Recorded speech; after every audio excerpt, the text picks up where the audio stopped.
Hello friends, welcome back to the channel. अब हम unit 4 के जो हमारे रिमेनिंग टॉपिक्स हैं वो आज कवर करने वाले हैं। आज हम जो कवर करने वाले वो है अर्न वैल्यू एनालिसिस, जो इक्वेटिव 21-22 में 10 नंबर में पूछा जा चुका है। Prioritize monitoring, project tracking, change control software configuration management, जो इक्वेटिव 21-22 में 10 नंबर में पूछा जा चुका है। Managing contract and contract management, जो 21-22 में 10 नंबर में पूछा जा चुका है। ये हमारे जो रिमेनिंग टॉपिक्स है जो हमारे यूनिट 4 के रह चुके थे, और जो हमें वो पहले जो इससे पहले वीडियो आ चुके हैं पार्ट 1 यूनिट 4 को, उसमें हम कर चुके हैं। तो हमारा आज का टॉपिक है earn value analysis. Earn value analysis का हम क्यों यूज़ करते हैं या ये है क्या? Industry standard method of measuring a project progress at any given point in time. अब जो है हम इसमें, जैसे कि इसका नाम है सब्जेक्ट का, SPM सॉफ्टवेयर प्रोजेक्ट मैनेजमेंट, तो इसमें हम क्या करते हैं, इसमें हम प्रोजेक्ट के प्रोग्रेस को मेजर करते हैं कि हमारे जो प्रोजेक्ट है उसमें क्या क्या प्रोग्रेस हो रही है एट अ गिवन टाइम। इसमें हमने important at a given point of time, मतलब आप जो प्रोग्रेस तो हो रही है आपको दिख रही है, लेकिन आप अगर मेजर करना चाहते हैं at a given point of time तो आप उस किसका यूज़ करेंगे? अर्न वैल्यू एनालिसिस का। एक स्टैंडर्ड वे है जो कि इंडस्ट्रीज कंपनीज आजकल बहुत ज़्यादा यूज़ करती हैं। क्या करने के लिए? मेजर करने के लिए प्रोजेक्ट की प्रोग्रेस को, कि प्रोजेक्ट में प्रोग्रेस हो भी रही है या नहीं हो रही है एट अ गिवन टाइम पे, कि आपने कि इस टाइम पे हमारी प्रोजेक्ट की प्रोग्रेस कितनी हुई। तो किसे करेंगे? अर्न वैल्यू एनालिसिस से। Forecasting its completion date and the final cost, इसमें हम ये भी फोरकास्ट, मतलब इसमें हम ये भी पता लगा सकते हैं कि हमारी कंप्लीशन होने में कितना टाइम लगेगा, कंप्लीशन डेट, एक्सपेक्टेड डेट कौन सी है, एंड द फाइनल कॉस्ट, क्या हमारी फाइनल कॉस्ट कितनी आएगी, अपना जो भी हम प्रोजेक्ट बना रहे हैं उसमें जो फाइनल कॉस्ट आएगी वो हमारी कितनी आएगी। तो ये है। As work is completed it considered earn, अगर जो भी हमारा प्रोजेक्ट है वो हमारा बन के तैयार हो गया जैसा हमें चाहिए, वो कंप्लीट हो गया तो हम उसे क्या बोलेंगे? अर्न हो गया है वो। ठीक है। हाँ, जो अर्न वैल्यू एनालिसिस है, अर्न वर्ड कब हम कंसिडर करेंगे, अर्न वर्ड कब यूज करेंगे? जब हमारा जो भी वर्क है या जो भी हम प्रोजेक्ट है, कुछ भी डेवलपमेंट कर रहे हैं, वो हमारा कंप्लीट हो जाएगा। कैसे? सक्सेसफुली कंप्लीट हो जाएगा जो हमें चाहिए। अब इसकी जरूरतें क्यों पड़ी? Importance of earn value analysis. Well the project likely to be completed on time, इससे हम ये पता लगा सकते हैं कि हमारा जो प्रोजेक्ट है वो हमारे टाइम पे कंप्लीट हो जाएगा या नहीं हो जाएगा। कैसे? क्योंकि मैंने क्या करी कि हम इसमें एक्सपेक्टेड डेट या कंप्लीशन टाइम को पता लगा सकते हैं, कंप्लीशन डेट को पता लगा सकते हैं कि हमारी कंप्लीट हम उस प्रोजेक्ट को किस डेट तक करेंगे। तो वो हमारे हेल्प करता है कि हम लाइकली अपने प्रोजेक्ट को, मतलब एक्सपेक्टेड हम देख सके कि हमारे कितना टाइम उस प्रोजेक्ट को कंप्लीट करने में लगेगा।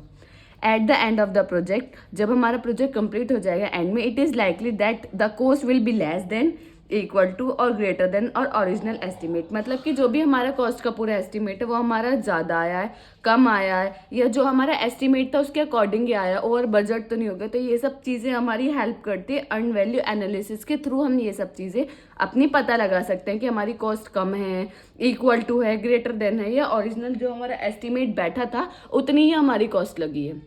जैसे आपका एस्टिमेट बैठा 5 लाख का, तो क्या हमारे 5 लाख ही खर्च हुए, या 5 लाख से हमारे 6 लाख खर्च हुए, या 6 लाख से हमारे 2 लाख खर्च हुए? आपके ग्रेटर ज़्यादा हुए, कम हुए, ये सब चीज़ें आप किसके अंदर देखेंगे? अर्न वैल्यू एनालिसिस के अंदर। EVA यानी earn value analysis is a method to measure a project progress. वही इसमें हम क्या देखते हैं? प्रोजेक्ट की प्रोग्रेस को देखते हैं कि उसमें प्रोग्रेस हो भी रही है या नहीं हो रही है, या हो रही है तो कितनी हो रही है। Predict it's completion final cost, हम इसमें प्रिडिक्ट कर सकते हैं कि वो कब तक कंप्लीट हो गया है, उसमें कितनी कॉस्ट लगेगी।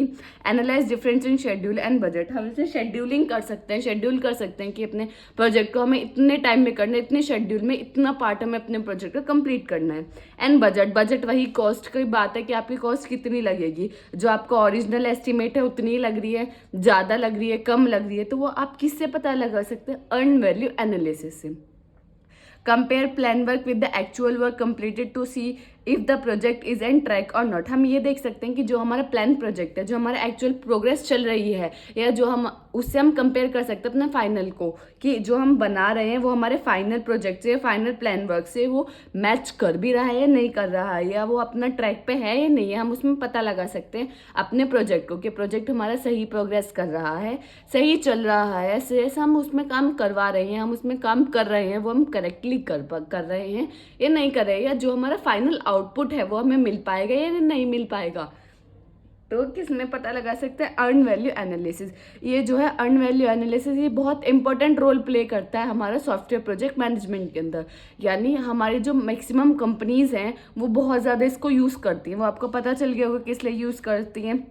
की प्रोग्रेस, क्योंकि अगर आप प्रोजेक्ट बना रहे हैं, आप कोई भी सॉफ्टवेयर को डेवलप कर रहे हैं या आप खुद भी वर्क कर रहे हैं, तो प्रोग्रेस देखना आपकी बहुत ज़्यादा ज़रूरी है। जैसे आप खुद अपना ही देख लीजिए, आप अपने आप को एनालिसिस करते हैं नहीं करते, आप अपनी प्रोग्रेस को देखते हैं कि इस सेमेस्टर में मेरे इतने परसेंट आए थे, क्या मुझ में कुछ प्रोग्रेस हुई, क्या मैंने कुछ अच्छा किया, मैंने इतना पढ़ा तो मुझे कुछ आउटपुट मिला या नहीं मिला। तो प्रोग्रेस इसमें बहुत मोस्ट इम्पॉर्टेंट रोल है हर चीज़ में। आप ये नहीं कि इस चीज़ में, आप हर चीज़ में देख लीजिए। आप अपने एजुकेशन में देखिए कि एजुकेशन में प्रोग्रेस आप देखते अपनी नहीं देखते कि यस मैंने फर्स्ट सेमेस्टर में इतना है, सेकंड में इतना है, थर्ड में मेरा प्रोग्रेस हो रही है नहीं हो रही है, उल्टा तो नहीं हो रहा, डिक्रीमेंट तो नहीं हो रहा है मेरी परसेंटेज में, या इंक्रीमेंट हो रहा है। तो प्रोग्रेस तो हर चीज़ में बहुत इंपॉर्टेंट रोल प्ले करती है। तो हम इसमें प्रोग्रेस का जो मेन, इसमें जो अर्न वैल्यू एनालिसिस है वो मेनली यूज होते हैं प्रोजेक्ट की प्रोग्रेस को चेक करने के लिए at a given point of time. और ये जो मैंने सारे जो पॉइंट है ये आप अच्छे से एक्सप्लेन कर सकते हैं, मतलब काफ़ी अच्छे से। अब जो हम इसको मेज़र कर सकते हैं, हमने अब कह दिया कि हम मेज़र कर सकते हैं प्रोजेक्ट की प्रोग्रेस को। अब आप मेज़र किस तरीके से कर सकते हैं, आपके पास कुछ मेथड होगा, आपके पास कुछ तो चीज़ होगी जिससे आप मेज़र करेंगे।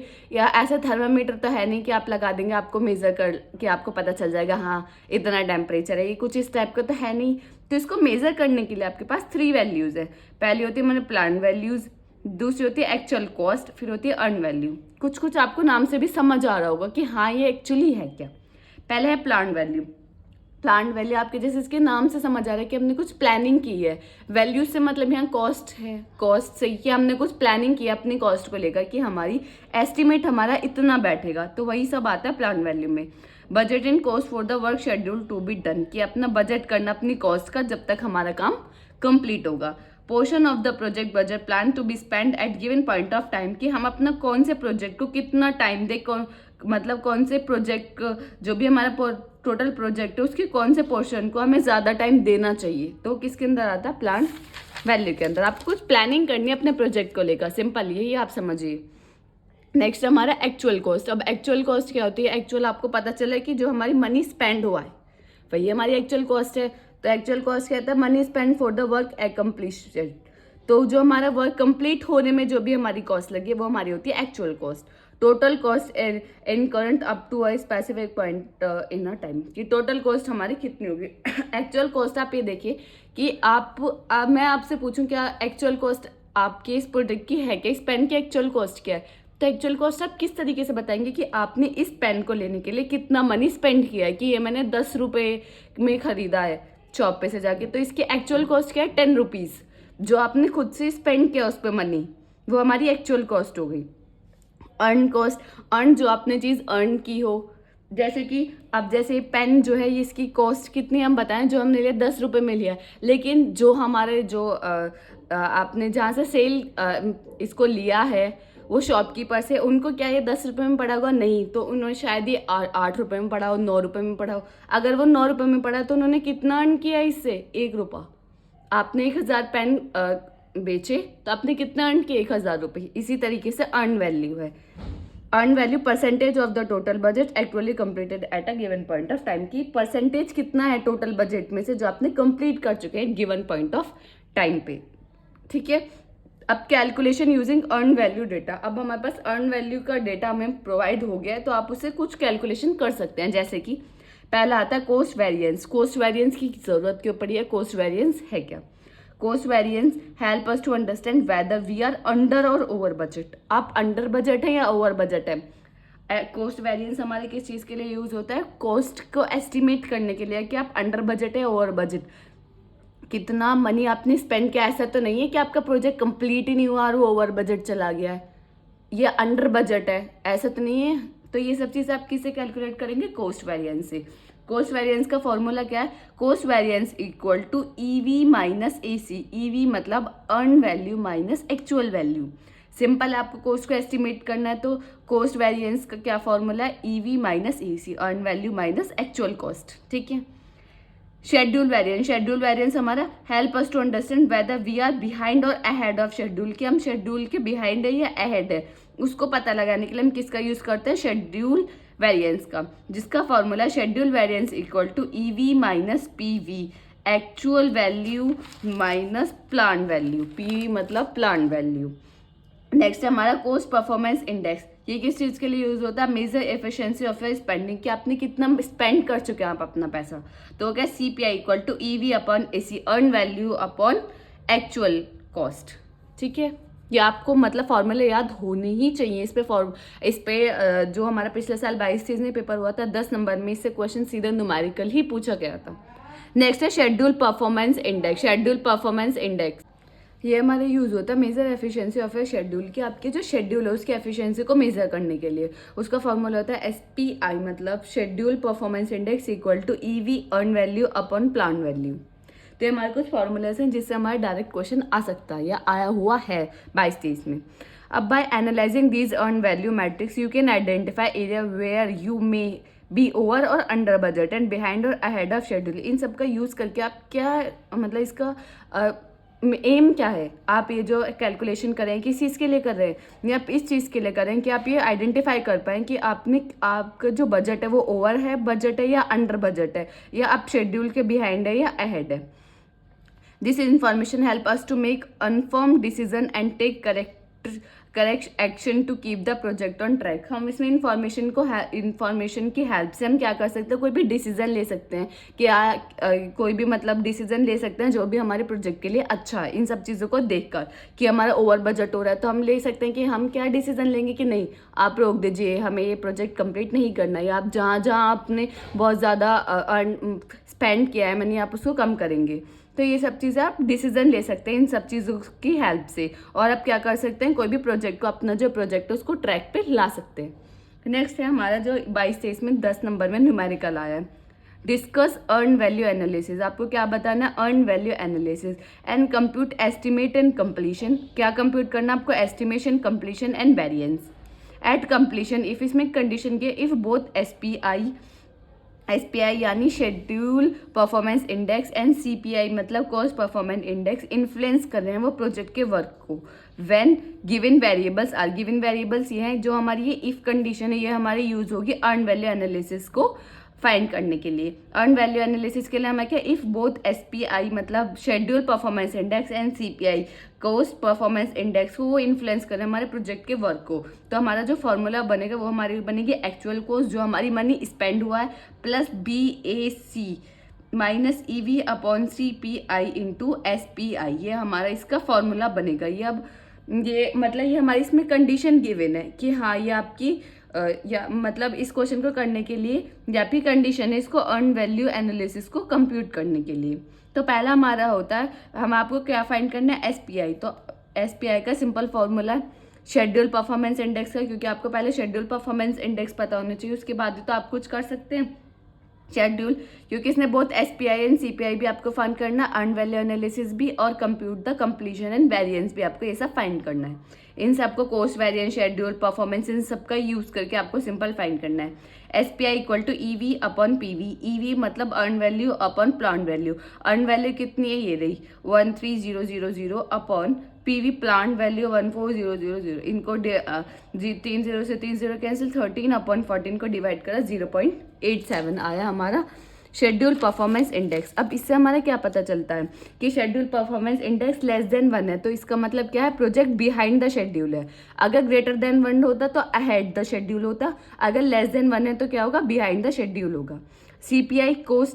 CPI हमारी कॉस्ट परफॉर्मेंस इंडेक्स भी आपको फाइंड करना है, जैसे उसने क्वेश्चन में गिवन है SPI and CPI earn value, cost और वेरिएंस आपको ये फाइंड करना है।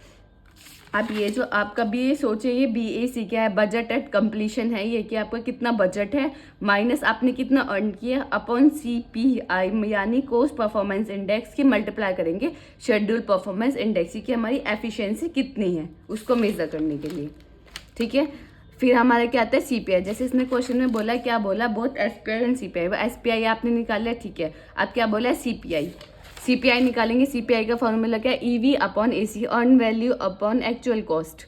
तो जितनी आपने उतना रखा, तो उसमें 13000 अपॉन 15000, तो 30 से 30 कैंसिल, तो 0.87 क्या हो गया? हमारी CPI निकली। तो इसका मतलब क्या है? Since CPI is less than 1 it indicate the project is over budget, मतलब ओवर बजट जा रहा है। अगर हमारी लेस देन 1 आई तो ओवर बजट जा रहा है, ग्रेटर देन आई तो अंडर बजट है। ये आपको याद रखना पड़ेगा कि SPI अगर लेस देन 1 जाती है तो हमारा शेड्यूल बिहाइंड द शेड्यूल है, वो सॉरी जो हमारा प्रोजेक्ट है वो बिहाइंड शेड्यूल है। अगर ग्रेटर देन 1 आएगी तो अहेड शेड्यूल है। सीपीआई जैसे हम निकालेंगे तो अगर सीपीआई लेस देन 1 है तो हमारा प्रोजेक्ट ओवर बजट हो जाएगा, ग्रेटर देन 1 है तो हमारा क्या होगा, अंडर बजट होगा।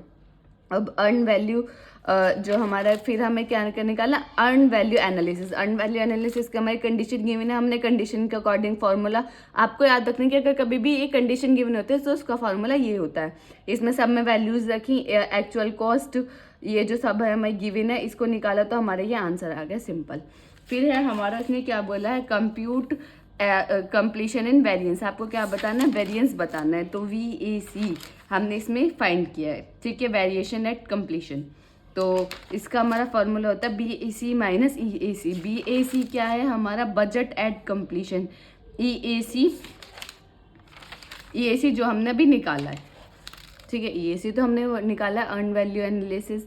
तो इसमें वैल्यूज रखी, the project is spending a budget overall. इससे हमें ये पता चल गया। आई होप ये न्यूमेरिकल आपको समझ आ गया होगा। सिंपल अगर मैं आपको बताती हूँ, जैसे तो अभी मैंने आपको समझा दिया, अगर कभी ऐसा हो कि आपको एग्जाम में पता ही नहीं चल रहा है कि न्यूमेरिकल में क्या पूछा है, या जो भी अर्न वैल्यू डेटा से आपको पता तो चल रहा है लेकिन आपको ये पता नहीं चल रहा कि आखिर निकालना क्या है, तो मैं आपको सिंपल बताती हूँ कि आप सभी निकाल के आ जाइए। कॉस्ट वेरिएंस भी, शेड्यूल वेरिएंस भी, कॉस्ट परफॉर्मेंस इंडेक्स भी, शेड्यूल परफॉर्मेंस इंडेक्स भी, क्योंकि वैल्यूज इसमें गिवन होते हैं, सिंपल फॉर्मूला आपको रखना होता है, तो आप सभी निकाल के आ जाइए। 2-3 तो आपकी सही हो ही जाएगी। अदरवाइज ये सिंपल है और कुछ नहीं है, सिर्फ इसमें अर्न वैल्यू एनालिसिस पूछा था, कंप्लीशन एंड वेरिएंस पूछा था, SPI एंड CPI पूछा था। सिर्फ इस क्वेश्चन में आपको फॉर्मूले पता होने चाहिए, फॉर्मूले पता है आपको तो वैल्यूज पुट करनी है, सिंपल। और ये याद करना है, लेस देन 1 होगा तो क्या होगा, ग्रेटर देन 1 होगा तो क्या होगा, हर कंडीशन का। और इसमें बस एक कंडीशन थी, अर्न वैल्यू। हमारा नेक्स्ट टॉपिक है प्रायोरिटाइज मॉनिटरिंग। जैसे कि इसके नाम से ही पता चला है, प्रायोरिटाइज मतलब प्रायोरिटी के अकॉर्डिंग कोई चीज़ को मॉनिटर कर रहे हैं। तो प्रायोरिटाइज मॉनिटरिंग क्या है, prioritize is the process by which a set of items are ranked in order of their importance. Importance के अकॉर्डिंग हम उनको एक रैंक प्रोवाइड करते हैं कि हाँ, कोई जैसे आप प्रायोरिटी अपने देख लीजिए कि काफ़ी सारी प्रायोरिटीज़ होती हैं कि आपको पहले आपको पढ़ना है, उसके बाद आपको खाना है, उसके बाद आपको बाहर घूमने जाना है। तो एक तरीके की प्रायोरिटी हो, तो आपको उसके अकॉर्डिंग आपने उसको रैंक दे रखी है कि फर्स्ट है, ये सेकंड है, ये थर्ड है। उसी के अकॉर्डिंग हम आप कुछ सेट ऑफ आइटम्स होते हैं जिनको हम रैंक करते हैं उनके इंपॉर्टेंस के अकॉर्डिंग, कि इसकी हमें ज़्यादा इंपॉर्टेंस है, इसकी ज़्यादा इंपॉर्टेंस है हमारे प्रोजेक्ट में, तो इसकी रैंक 1 है कि हम ये हमारी सबसे फर्स्ट प्रायोरिटी है। इसी तरीके से हम इनको प्रायोरिटीज मॉनिटरिंग का यूज करते हैं। The product of prioritizing project is an activity for defining what project with a portfolio to perform in what sequence. अब आपने जैसे सीक्वेंस में यहाँ वर्ड के मीनिंग क्या है कि आपने रैंक प्रोवाइड कर ली कि रैंक 1 इसको, रैंक 2 ये, रैंक 3 ये, रैंक 4 ये। रैंक आपने किसके बेस पे करी, प्रायोरिटी के बेस पे, सॉरी उसके इंपॉर्टेंस के बेस पे कि वो कितना इंपॉर्टेंट है हमारे प्रोजेक्ट के लिए। तो उसके अकॉर्डिंग क्या बन गया, एक सीक्वेंस बन गया जिसके अकॉर्डिंग हम उनको यूज़ करेंगे, जिसके अकॉर्डिंग हम उनको एग्जीक्यूट करेंगे। तो वो इस चीज़ के लिए हम यूज़ करते हैं। It is an attempt to make the project portfolio more effective through identification the most effective way of implementing the project. ये हमारा ये क्या है, जिसकी वजह से हमारा प्रोजेक्ट मोर इफेक्टिव वे से हम उसका आइडेंटिफाई कर सकते हैं, उसको इम्प्लीमेंट कर सकते हैं। Project prioritization is the process of determining. ये क्या करता है, प्रोजेक्ट प्रायोरिटाइजेशन डिटरमाइन करता है which potential and existing project are most urgent and important, कि कौन सा हमारा एग्जिस्टिंग जो पोटेंशियल है, कौन सा प्रोजेक्ट में सबसे ज़्यादा ज़रूरत किसकी है और सबसे ज़्यादा नीड किसकी है, कौन हमारे सबसे लिए सब इम्पॉर्टेंट है और कौन हमारे लिए बहुत ज़्यादा अर्जेंट है हमारे प्रोजेक्ट की प्रायोरिटी के अकॉर्डिंग, या प्रोजेक्ट को देख करके हमारे प्रोजेक्ट में हमें क्या क्या चाहिए।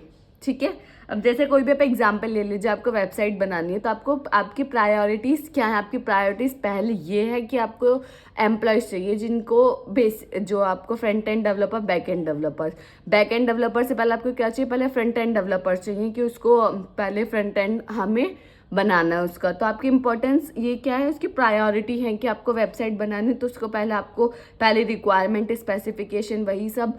उसके बाद आपको अपने फ्रंट एंड डेवलपर चाहिए, कितने चाहिए वो आपकी प्रायोरिटी है। सबसे पहले मुझे फ्रंट एंड डेवलपर चाहिए, चाहे बैक एंड मुझे थोड़े टाइम बाद मिल जाए, लेकिन पहले मुझे फ्रंट एंड डेवलपर चाहिए। तो ये आपकी एक रैंक है कि मुझे सबसे पहले ये काम करना है, ये करना है, ये करना है, जिसकी वजह से आप जो हमारा प्रोजेक्ट है वो बहुत इफेक्टिवली हम उसके एग्जीक्यूट कर सकते हैं या इम्प्लीमेंट कर सकते हैं और ये पता लगा सकते हैं कि एग्जिस्टिंग प्रोजेक्ट में हमें क्या चीज़ बहुत ज़्यादा हमारे लिए अर्जेंट और इम्पॉर्टेंट है।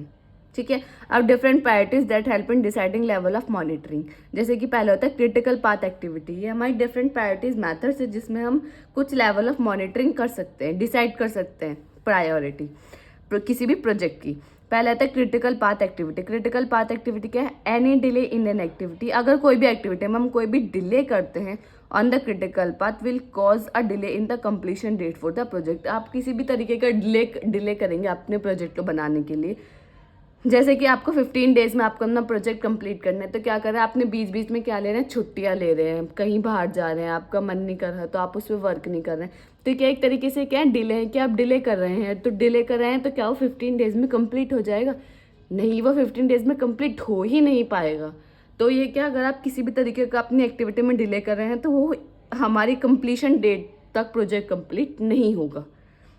नेक्स्ट है activities with no free float. इसका मतलब क्या है? The subsequence delay can have serious effect on the resources schedule. अगर आप सीक्वेंस में कोई भी डिले कर रहे हैं तो वो क्या करेगा? आपको सीरियस इफेक्ट करेगा रिसोर्सेज की शेड्यूलिंग। आपकी रिसोर्सेज की शेड्यूलिंग तो होगी कि रिसोर्सेज हमें ये चाहिए, इस तरीके से चाहिए, इतने टाइम में चाहिए, तो क्या है वो रिसोर्सेज के शेड्यूल को अफेक्ट करेगा। कौन? Activity with no free float.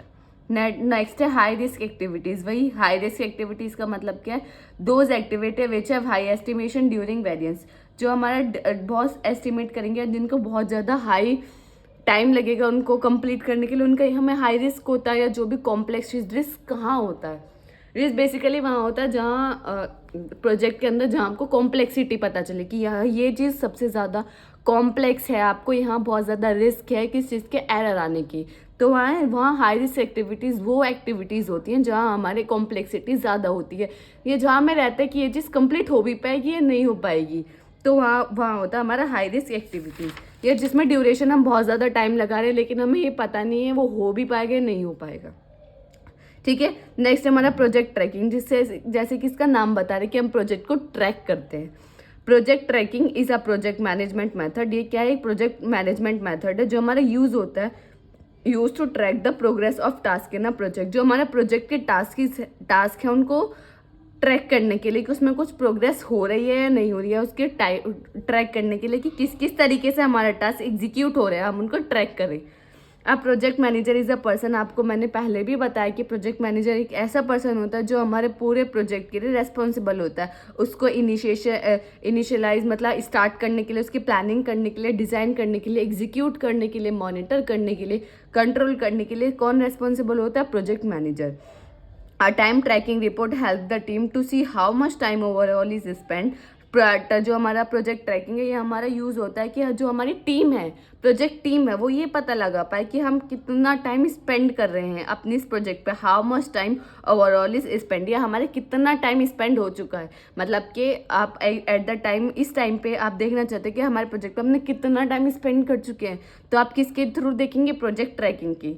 On specific task and how much individual team member spend on the task. या ये जो हमारे 15 मेंबर्स हमने इसमें बिठाए हैं इस प्रोजेक्ट को बनाने के लिए, क्या ये मेंबर कितना टाइम स्पेंड कर रहा है, इसने कितना टाइम स्पेंड किया, या कितना उसने टाइम अपना स्पेंड किया उसको टास्क को कंप्लीट करने के लिए। तो किसके अंदर होगा? आपको जब आप प्रोजेक्ट ट्रैकिंग करेंगे, प्रोजेक्ट को ट्रैक करेंगे। ठीक है, यह वो होता है हमारा project trekking.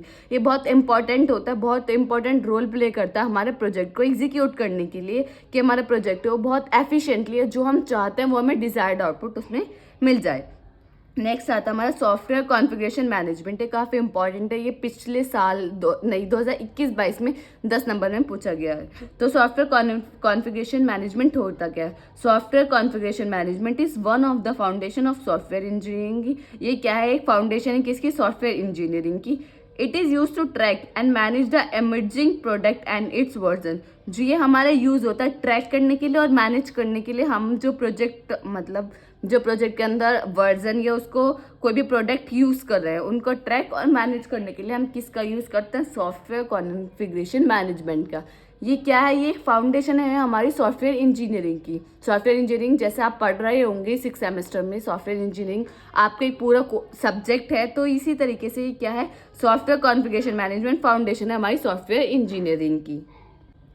Through software configuration management the design required can be track to the final software product. हम क्या कर सकते हैं, डिज़ाइन कर सकते हैं, अपने रिक्वायरमेंट को ट्रैक कर सकते हैं अपने फाइनल प्रोडक्ट से कि हम जो बना रहे हैं क्या वो हमारे फाइनल सॉफ्टवेयर प्रोडक्ट को मैच कर रहा है नहीं कर रहा। तो उसकी ट्रैकिंग हम किसके थ्रू कर सकते हैं, सॉफ्टवेयर कॉन्फ़िगरेशन मैनेजमेंट के through. Software configuration management ensure that all people involve in the software process, ये इंश्योर करता है कि जो भी सारे पीपल्स हमारे किसमें सॉफ्टवेयर प्रोसेस में know what is to be design develop build tested and delivered, कि क्या हमें बनाना है, क्या हमें उसे डिज़ाइन करना है, क्या डेवलप करना है, क्या बिल्ड करना है, उसके अंदर किस तरीके की टेस्टिंग होनी है कि हमने किसको डिलीवर्ड करना है, ये हमारा आउटपुट हमारा क्या है। तो वो ये सॉफ्टवेयर कॉन्फ़िगरेशन मैनेजमेंट ये इंश्योर करता है कि जो भी हमारे एम्प्लॉयज़ हैं, जो भी हमारे पीपल्स हैं, उस प्रोजेक्ट को बनाने के लिए तो उन्हें पता होना चाहिए कि उन्हें डिज़ाइन क्या करना है, डेवलप क्या करना है, बिल्ड क्या करना है, टेस्ट क्या करना है, कि क्या हमें डिज़ाइन करना है, डेवलप करना है, बिल्ड करना है, टेस्ट करना है, डिलीवर करना है। ये सब चीज़ किसके अंदर आते हैं, सॉफ्टवेयर कॉन्फ़िगरेशन मैनेजमेंट के अंदर। अब इसका गोल क्या है, goal of software configuration management. Software configuration management activities are plan, जो भी इसमें एक्टिविटीज़ हम परफॉर्म करते हैं वो क्या होते हैं, प्री प्लान्ड होती है। वो पहले से ही हम प्लान करते हैं कि हाँ हमें ये चीज़ें एग्जीक्यूट करनी है या ये एक्टिविटीज़ परफॉर्म करनी है। तो जब हमें पता होगा, प्री प्लान्ड होगी हमारी कोई भी चीज़ें, तो हमारे एरर के चांसेस कम होंगे, लेस टाइम कंज्यूम होगा। Selected software work product are identify control and available, हम ये देखते हैं सेलेक्ट करते हैं वो प्रोडक्ट जो हमारे अवेलेबल है एट द टाइम उसको बनाने के लिए, और आइडेंटिफाई करते हैं। ठीक है, अब इसके ऑब्जेक्टिव्स क्या है, ऑब्जेक्टिव है रिड्यूस यूजर डाउन टाइम, की रिड्यूस करता है यूजर का टाइम, रिलायबल डेटा डेटा का बैकअप इसके पास होता है, multi user support, multi user को ये सपोर्ट करता है। अब इसके 4 मेजर एक्टिविटीज़ होती हैं। तो पहले आता है, जैसे 10 नंबर में पूछा गया तो मैंने 10 नंबर के अकॉर्डिंग इसमें सब चीज़ें लिखी हैं। अब आपने इसको बता दिया, इसके गोल्स बता दिए, ऑब्जेक्टिव्स, अब इसकी 4 मेजर एक्टिविटीज़ हैं। तो पहले आता है कॉन्फ़िगरेशन आइडेंटिफिकेशन। इसके अंदर क्या आता है, बेसिकली SCM यानी software configuration management should manage all the software related component. ये क्या करता है, मैनेज करता है जो भी सॉफ्टवेयर से रिलेटेड कंपोनेंट होती हैं that are use during development, जो हम यूज़ कर रहे हैं डेवलपमेंट के, जब हम डेवलप कर रहे हैं कोई भी चीज़, जब हम यूज़ कर रहे हैं वो कंपोनेंट को मैनेज करता है। टेस्टिंग एंड प्रोडक्शन, बेसिकली इसका मतलब क्या है कि ये मैनेज करता है हमारे वो सॉफ्टवेयर कंपोनेंट को जो हम यूज़ कर रहे हैं eight the time of development. Software configuration items added to the SCM are things such as tools, design document and requirements. Software configuration items को हम ऐड करते हैं, जैसे कि टूल्स हो गए, कोई भी डिज़ाइन हो गया, डॉक्यूमेंट हो गया, कोई भी हमारी रिक्वायरमेंट हो गई। नेक्स्ट है हमारा चेंज कंट्रोल। चेंज कंट्रोल क्या है, change control involve procedure and tools to bring in order to change this process, कि आप भी कोई भी चेंजेस कर रहे हैं तो उसको वो कंट्रोल करें। थर्ड है हमारा सॉफ्टवेयर कॉन्फ़िगरेशन स्टेटस रिपोर्टिंग, की स्टेटस जो भी है उसको रिपोर्ट करें, जैसे कि SCSR is record keeping activities of software configuration management, के क्या करता है, रिकॉर्ड करता है हमारी एक्टिविटीज़ को, कि एक्टिविटीज़ का क्या रिकॉर्ड चल रहा है, ये उसका क्या स्टेटस है, एट द टाइम उसको रिकॉर्ड करता है। Audit and review are use to ensure that change has been properly implemented, कि आपने कोई भी चेंज किया at the time of development या उसके बाद आपने कोई भी चेंज किया तो वो प्रॉपरली इम्प्लीमेंट हुए हैं या नहीं हुए हैं, तो किससे देखते हैं, ऑडिट एंड रिव्यू से। नेक्स्ट टॉपिक आता है अपना मैनेजिंग कॉन्ट्रैक्ट। मैनेजिंग कॉन्ट्रैक्ट आपको नाम से पता होगा कि कॉन्ट्रैक्ट होता है। कॉन्ट्रैक्ट अब आप खुद तो अपने आप से नहीं कर, एक ही पर्सन तो नहीं करता। कॉन्ट्रैक्ट बेसिकली होता है हमारे 2 पार्टीज़ के बीच में। अब 2 पार्टीज़ यहाँ क्या है, सो हम क्या कर रहे हैं, सॉफ्टवेयर को डेवलप कर रहे हैं, कोई भी प्रोजेक्ट को डेवलप कर रहे हैं, तो eight the time of development जो उनके बीच में कॉन्ट्रैक्ट होता है उसको मैनेज हम किस तरीके से करते हैं, तो वो चीज़ें हम किसके अंदर पढ़ेंगे, मैनेजिंग कॉन्ट्रैक्ट के अंदर। Managing contract management is the overseeing of project contract from their initial pre awarded phase through the completion. ये क्या होता है, ये कॉन्ट्रैक्ट होता है जो आप स्टार्टिंग इनिशियल स्टेज से, मतलब प्री अवॉर्डेड फेज से अपने कंप्लीशन होने के टाइम तक जो आप उसके बीच में कॉन्ट्रैक्ट रहता है, कि कुछ रूल्स एंड रेगुलेशन रहते हैं कि जो आपको फॉलो करने होते हैं अकॉर्डिंग टू देयर क्लाइंट, कि क्लाइंट ये क्या है, ये चीज़ें मुझे चाहिए, तो आपको क्या करना है, वो कॉन्ट्रैक्ट है कि आपको 15 डेज के अंदर कंप्लीट करना है, ये करना है।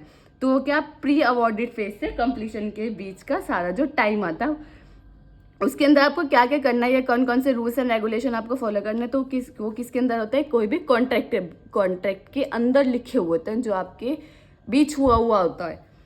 Contract management system can ease to workload needed to get a contract creation and its following stage of contract management. वही कि क्या है, ये वर्कलोडेड नीडेड है कि जो हमारा वर्क है वो कितनी आसानी से हम उसको कंप्लीट कर सकते हैं, या ये कुछ ऐसा बेसिकली जो आपका कॉन्ट्रैक्ट वर्ड का मीनिंग है वही इसके अंदर है कि आप दो पार्टीज के बीच में कॉन्ट्रैक्ट कर रहे हैं।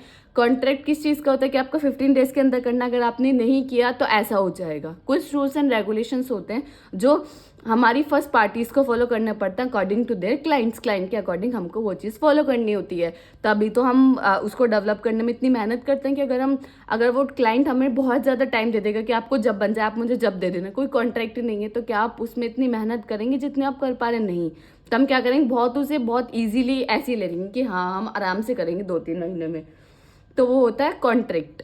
ठीक है, अब क्या फेजेस होते हैं कॉन्ट्रैक्ट मैनेजमेंट के। कॉन्ट्रैक्ट मैनेजर पहला फेज है कॉन्ट्रैक्ट क्रिएशन। जैसे कि इसका नाम से पता चला, कॉन्ट्रैक्ट क्रिएशन हमारे इनिशियल फेज होता है जिसमें हम क्या करते हैं, हम जो भी हमारे टास्क हैं या जो भी हमारे रूल्स एंड रेगुलेशन है उनको क्रिएट करते हैं। This contract management stage involve identification the contract. आपने कॉन्ट्रैक्ट को आइडेंटिफाई करें कि किस टाइप का हमें कॉन्ट्रैक्ट बनाना है, and who will be responsible for each task, कि कौन कौन जो हमारे सेवरल टास्क है उसके लिए कौन कौन रेस्पॉन्सिबल होगा। तो किसके अंदर आता है, जब आप कॉन्ट्रैक्ट क्रिएट कर रहे हैं उन सब उसके अंदर एट द टाइम क्या आएगा, कॉन्ट्रैक्ट का टाइप, और उसके अंदर रेस्पॉन्सिबिलिटीज आएंगी कि कौन कौन से टास्क को कौन कौन परफॉर्म करेगा।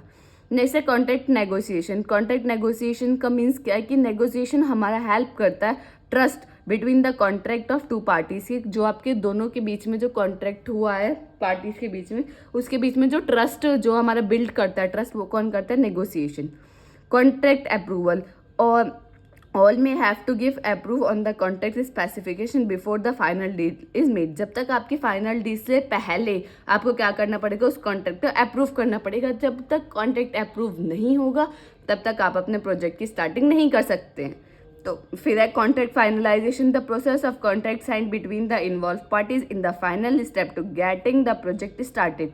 कॉन्ट्रैक्ट फाइनलाइजेशन का मतलब क्या है कि आपको जो रूल्स एंड रेगुलेशन या जो भी इसमें लिखा हुआ आपको पता चले कि हाँ ये मैं कर सकता है, हम ये हमारी कंपनीज अच्छे से कर सकती है, आपने उसको अप्रूव किया, सिग्नेचर किया, तो क्या हो गया, वो फाइनलाइज हो गया, फाइनल स्टेज से वो गुजर गया है, उसके बाद आप अपना प्रोजेक्ट को स्टार्ट कर सकते हैं। Contract change management. Contract change management का मतलब यह है कि project change are guaranteed to occur through the project life cycle once to work the begin. आपने जो भी चेंजेस करने हैं, जो भी चीज़ें, आप अपना प्रोजेक्ट की लाइफ साइकिल को पहले ही अपने इंश्योर कर लें कि ये चीज़ है या ये चेंजेस में हो सकते हैं वर्क शुरू करने से पहले ही। नेक्स्ट है issue face during the contract management. Issues क्या आ सकता है, कॉन्ट्रैक्ट एग्जीक्यूशन। कॉन्ट्रैक्ट को आप एग्जीक्यूट कर रहे हैं तो एट द टाइम आपको कुछ डेटा मिसिंग हो गया, कुछ फाइल मिसिंग हो गई, कुछ चीज़ें आपसे मिसिंग हो गई, तो वो क्या है, कॉन्ट्रैक्ट के एग्जीक्यूशन में काफ़ी हमें मतलब प्रॉब्लम्स क्रिएट करेंगी। ठीक है, नेक्स्ट आता है कॉन्ट्रैक्ट ट्रैकिंग। कॉन्ट्रैक्ट ट्रैकिंग का मतलब क्या है कि आप कोई भी ट्रैक कर रहे हैं, आपने कोई भी चीज़ आपकी मिस हो गई है, तो वो क्या है, आपके बहुत ज़्यादा आपके लिए प्रॉब्लम क्रिएट करेगी। वही है monitoring and tracking sign contract that are pass through along to each other team members who may not be familiar to with them project delay to the project over spending. मतलब ये है कि कुछ employees होते हैं जो contract के जो भी उसमें लिखा हुआ उससे फैमिलियर नहीं हो, तो इसका मतलब क्या है कि जो भी हमारी कंडीशंस है तो उनको नहीं पता, तो इसी वजह से हमारा प्रोजेक्ट डिले भी हो सकता है या ओवर स्पेंडिंग हो सकता है कि हमारा 15 डेज की बजाय वो 20 डेज में कंप्लीट हो रहा है।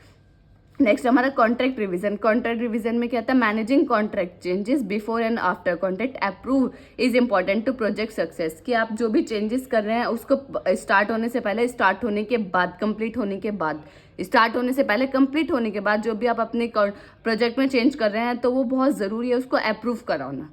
नेक्स्ट इसके टाइप है pre awarded contract management, post awarded contract management, financially on risk and compliance.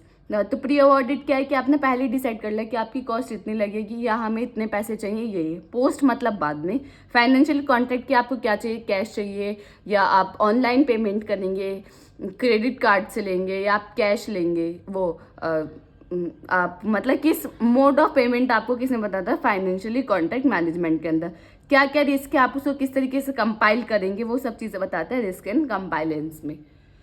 तो ये जो यूनिट 4 थी, ये मैंने आपको सारे टॉपिक्स इसमें कवर करा दिए हैं बेसिकली, और जो भी पिछले 3 साल में अब तक जो भी क्वेश्चन पूछा जा चुका है इस यूनिट से, वो मैंने आपको इसमें कवर करा दिया है। अगर आपको कोई भी डाउट है आप कमेंट सेक्शन में पूछ सकते हैं। अगर आपको नोट्स चाहिए तो आप ज्वाइन कर सकते हैं हमारा टेलीग्राम चैनल। मतलब नोट्स में जो भी हमारा 10 नंबर का, तो इसमें मैंने पूरा कंटेंट अच्छे से लिखा हुआ, पूरा कंटेंट इसमें अवेलेबल है जितना आपको 10 नंबर में लिख के आना है। अगर आपको वीडियो अच्छी लगी हो तो लाइक कमेंट शेयर करना ना भूलें। Thank you for watching this video.